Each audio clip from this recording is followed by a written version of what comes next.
Il y a une grande tradition dans ce club de joueurs qui jouent en équipe première, qui ont été formés dans le club même. On est un des clubs en France qui fournit le plus de joueurs formés dans le club, dans les équipes de jeunes.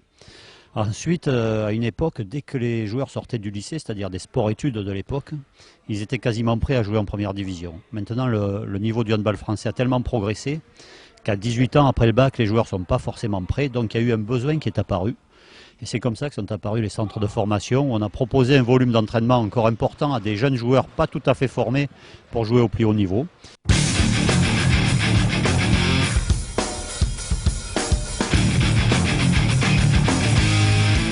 Mon rôle, ça a été de les mettre en place tous les deux, un technicien et un qui fait le suivi de vie.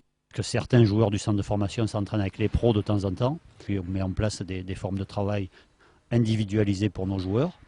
Et puis au niveau de la détection, bien sûr, c'est-à-dire qu'on va chercher à faire rentrer dans le centre de formation des joueurs qui seront amenés à remplacer des joueurs de l'équipe première qui vont soit partir, soit prendre leur retraite. Donc voilà, il y a tout un travail de prospective à faire. Je ne le fais pas tout seul, mais bien évidemment, je suis acteur dans cette phase-là. Et moi, je m'occupe plutôt de la partie donc joueur professionnel. Donc c'est quoi? C'est des entraînements quotidiens, c'est un suivi quotidien. Ça part d'une évaluation évidemment avec les joueurs et on essaye évidemment de les évaluer tous les jours pour savoir où est-ce qu'ils en sont au niveau technique, au niveau physique, même au niveau mental. Et donc on se regroupe là, donc le staff D1, le staff réserve, Jeff et moi, pour qu'on puisse un peu en discuter et qu'on voie où est-ce qu'on va, évidemment, avec ces joueurs, pour qu'ils arrivent peut-être un jour au niveau. C'est le but du jeu. Au centre de formation de l'USAM, donc je m'occupe de tout ce qui n'est pas sportif, c'est-à-dire les cours. Je prends rendez-vous avec les profs principaux quand c'est nécessaire. Je les aide pour certains dans leurs devoirs. Je gère aussi le suivi alimentaire, je gère leurs frais inhérents à la vie d'un sportif de haut niveau.